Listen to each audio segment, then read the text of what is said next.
Assalamualaikum Sobat Polri, saat ini saya sedang bersama personel Humas Polres Simelu. Baik, kita akan tanya-tanya sedikit nih kepada Kak Siska dan Bang Widat. Gimana caranya nih dan gimana perasaannya setelah mendapatkan penghargaan terbanyak dari Kabid Humas? Oke, saya Bribda Alwidat, perwakilan dari Polres Simelu, merasa bangga dan merasa senang dengan adanya penghargaan ini ya. Jadi untuk kiat-kiatnya kami fokus pada kegiatan 3 hari ini.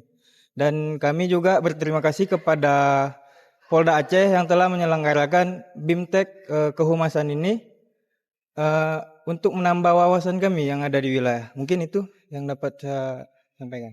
Baik, terima kasih. Baiklah, kita dengarkan bersama bagaimana nih kiat-kiat dan bagaimana perasaan dari personel Humas Polres Simelu.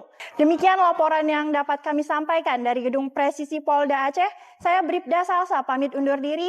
Salam presisi.